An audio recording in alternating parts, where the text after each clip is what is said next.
तो आप सभी का स्वागत है एक नई हॉरर वीडियो में। जय महाकाल। तो अगर आपको ये वीडियो पसंद आए तो लाइक सब्सक्राइब शेयर ज़रूर करिएगा। Let's start.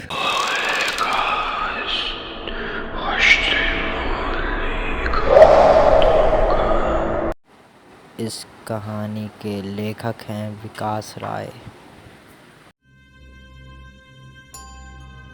पहाड़ी पर एक पुराना मकान अकेला खड़ा था।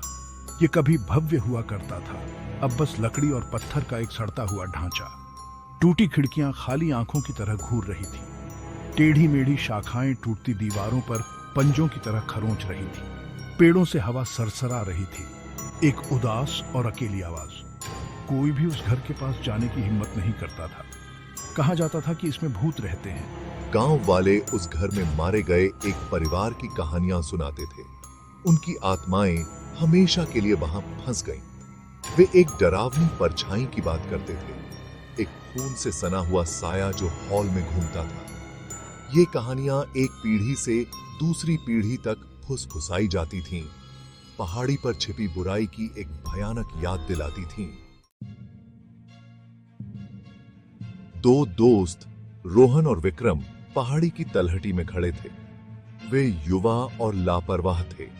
उनकी हंसी शाम के सन्नाटे में गूंज रही थी। रोहन, जो हमेशा साहसी रहता था, उसने विक्रम को देखकर मुस्कुराते हुए कहा, क्या तुम्हारी इतनी हिम्मत है कि तुम अंदर जा सको विक्रम? विक्रम हिचकिचाया। उसने कहानियां सुनी थीं। वह उस डर को जानता था जो पुराने घर से चिपका हुआ था, लेकिन वह एक चुनौती से पीछे नहीं हटेगा, रोहन के सामने नहीं। उसने अपना डर निगल लिया और सिर हिलाया। चलो चलते हैं, उसने कहा।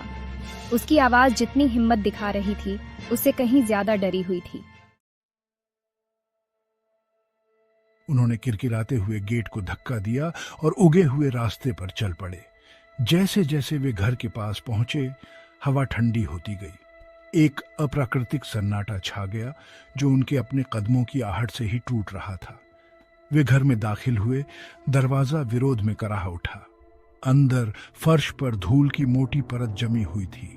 हर कोने से मकड़ी के जाले लटके हुए थे। हवा भारी, बांसी और सड़न की गंध से भरी हुई थी।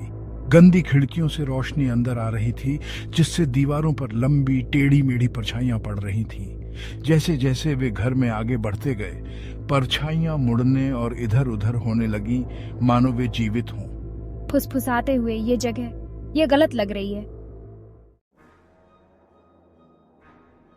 अचानक एक आवाज ने उन दोनों को कूदने पर मजबूर कर दिया। ये एक धीमी आवाज थी, ऊपर की मंजिल से किसी हलचल की फुसफुसाहट। उन्होंने घबराहट भरी नजरों से एक दूसरे को देखा।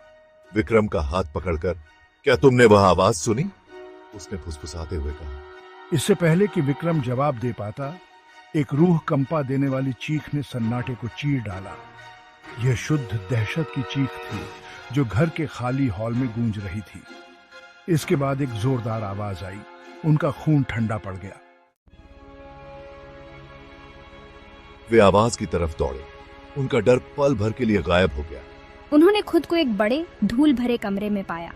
कमरे के बीच में एक काली आकृति फर्श पर किसी चीज पर मंडरा रही थी। जैसे जैसे वे करीब पहुंचे, उन्होंने डर के मारे महसूस किया कि यह रोहन की बहन मीरा थी जो चीखी थी। वह आकृति मुड़ी और उन्होंने इसे पहली बार स्पष्ट रूप से देखा। यह कोई व्यक्ति नहीं था, बल्कि एक परछाई थी, अंधेरे का एक चक्करदार समूह जिसे अपना जीवन लग रहा था। इसकी आंखें दो लाल बत्तियों की तरह विक्रम पर टिकी थीं। उसने महसूस किया कि एक ठंडी दहशत उसके दिल को जकड़ रही है। परछाई ने झपट्टा मारा और विक्रम ने डर के मारे देखा कि यह रोहन के शरीर में प्रवेश कर गई। रोहन की आंखें खौफनाक लाल हो गईं। उसके चेहरे पर एक भयानक मुस्कान फैल गई। उसने एक कर्कश हंसी उठाई, एक ऐसी आवाज जिससे विक्रम की रीढ़ की हड्डी में कंपी दौड़ गई। अब हम एक हैं, रोहन ने कहा। उसकी आवाज विकृत और अपरिचित थी। विक्रम जानता था कि उसे घर से बाहर निकलना है। वह मुड़ा और भागा। उसका दिल उसकी छाती में जोरों से धड़क रहा था। वह रोहन की हंसी को अपने पीछे गूंजते हुए सुन सकता था, जो उसे आगे बढ़ने के लिए प्रेरित कर रही थी। वह घर से बाहर भागा। उसका दिमाग दहशत से धुंधला गया था। वह अपने पीछे रोहन के कदमों की भारी आहट सुन सकता था जो करीब आ रहे थे। वह ठोकर मारकर गिर पड़ा और रोहन की भयानक हंसी को अपने चारों ओर गूंजते हुए सुनते ही वह अपने पैरों पर खड़ा हो गया। वह सामने के दरवाजे पर पहुंचा, लेकिन वह खुला नहीं।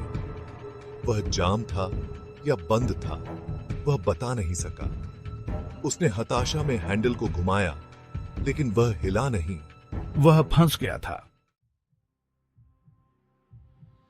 वह अपने पीछा करने वाले का सामना करने के लिए घूमा।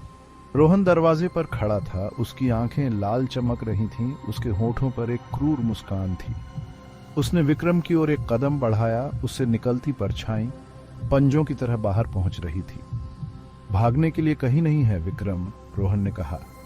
उसकी आवाज में द्वेष टपक रहा था। अब तुम अंधेरे में हमारा साथ दोगे? विक्रम चिल्लाया, एक हताश आदिम चीख जो उस भूतिया घर के खाली हॉल में गूंज उठी। लेकिन उसे सुनने वाला कोई नहीं था। वह अकेला था। उस परछाई के साथ फंस गया था जिसने उसके दोस्त को निगल लिया था। घर में परछाइयां गहरी होती गईं और हंसी गूंजती रही। पहाड़ी पर पुराने घर की दीवारों के भीतर छिपी बुराई की एक भयानक याद दिलाती रही। गांव वाले सही थे, कोई भी उस भूतिया घर से नहीं बचा।